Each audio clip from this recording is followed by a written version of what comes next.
again, you don't need to believe me. Look at some of the debates which are taking place even in the United States, in the Congress, congressional hearings, questions being asked saying what was the role of Pakistan at this point of time in that situation. And you've seen the responses from the American administration, which are very telling. So things are happening there. I mean, the role of Pakistan in what happened in Afghanistan is not a secret. I mean, it is very, very public. It is more public now because even they now speak about many of these things. So obviously that is a concern for the entire neighborhood, I mean for the whole region. Minister Jaishankar, staying with Pakistan for a moment, there's been a ceasefire between the two sides since February this year. The ceasefire violations themselves as a result have gone down, but there are still infiltrations happening. Dialogue hasn't been happening between the two sides for a while now. Could you give us a perspective of your vision of when you think things might sort of get back on track? We know about a probable back channel and things like that, but is it something that's foreseeable, sir? India and Pakistan talking to each other again? By the way, I mean the sense we don't talk is a bit exaggerated. They have an embassy. We have an embassy. I mean, our foreign ministry talks to the embassy, their foreign ministry talks to our embassy. So it's not like there is no communication. I mean, diplomats have continued to do what diplomats are supposed to do. I think the issue which you are, in a sense, pointing to was the fact that previously there was a beyond the routine diplomacy engagement on a certain set of issues. Now, this is not new. Some years ago, 2016 to be precise, the starting from Pathankot and then culminating at Uri, events went in a direction which made it very difficult to continue with that particular mode of engagement. And at the end of the day, there is a big question which all of us need to ask ourselves. When you say, when do you see that coming back? You tell me, when do you see Pakistan becoming a normal country? And for me, a normal country is a country which doesn't sponsor and execute terrorism against its neighbors, which trades with its neighbors on a MFN basis, which has connectivity with its neighbors, which allows people to move on the basis of visas, I mean, the way we do with all our other neighbors. I mean, if I look at a Bangladesh or a Nepal or a Sri Lanka or a Maldives, the question is, when do I have something similar with Pakistan? Now, right now, obviously the prospects don't look good because the bottom line is that it is the not just the only one of our neighbors. You know, there are very, very few, I mean, to my mind, actually no other situation in the world today where a country actually runs this kind of, scale of terrorism against the neighborhood. Minister, what's your reading of the state of play with China? We've seen a massive military build-up, which seems to continue infrastructure projects, bringing in air assets, pumping up air defenses. We've tried to cope up as best as possible, given the asymmetry in our economic and military capabilities. However, things aren't quite as bad as they were immediately after Galwan, but they haven't completely come back to normal either. As External Affairs Minister, how do you read what's happening on the other side of the Himalayas? Well,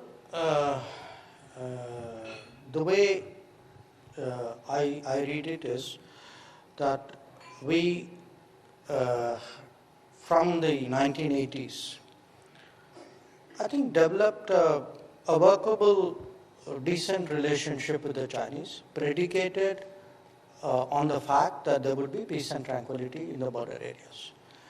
This was not just an assumption or a conversation, it was written into agreements between us.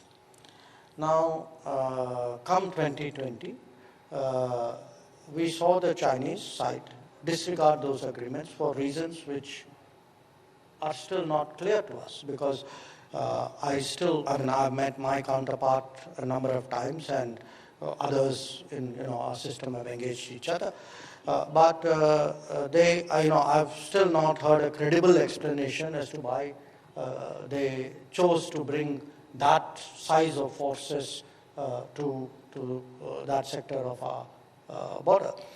Now, if peace and tranquility is disturbed and attempts are being made to change the LAC, the status quo unilaterally, and large forces are brought to the border in contravention of written agreements, then obviously the relationship will be impacted.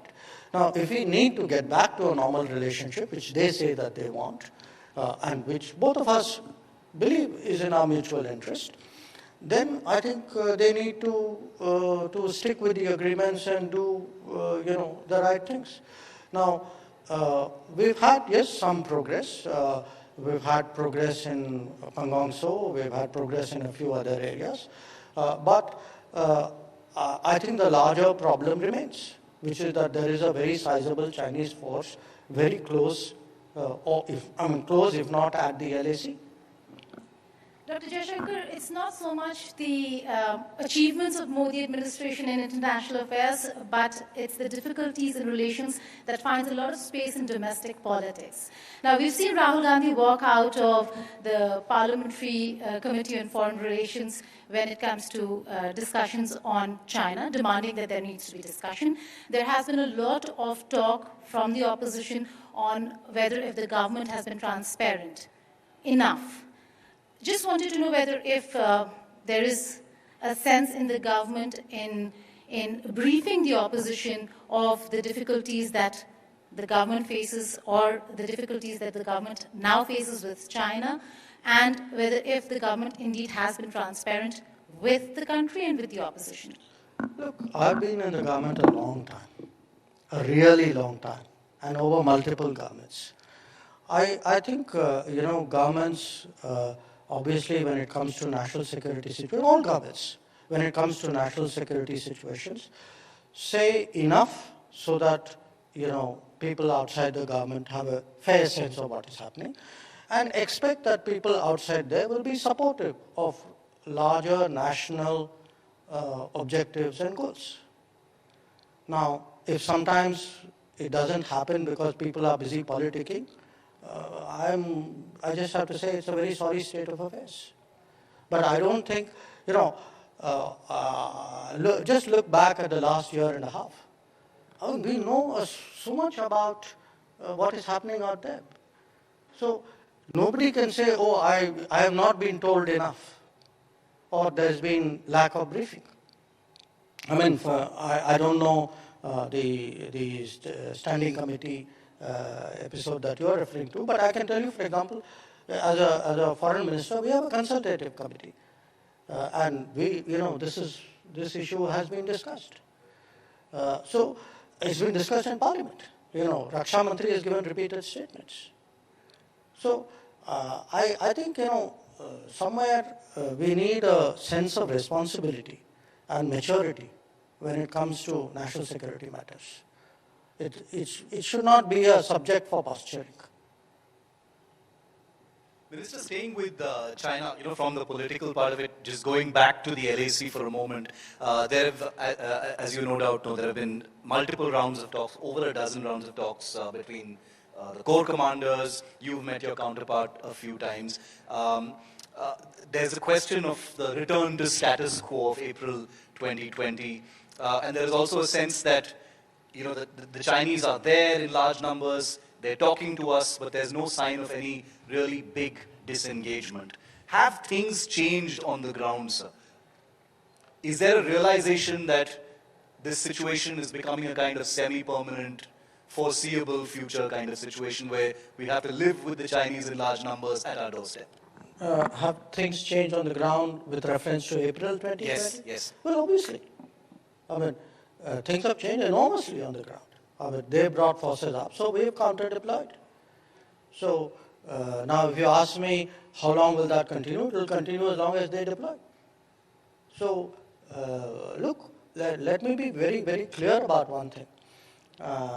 Yes, I mean, they have done things, as I said, which were in contravention of agreements, etc. But there's been no lack of resolve or firmness or effectiveness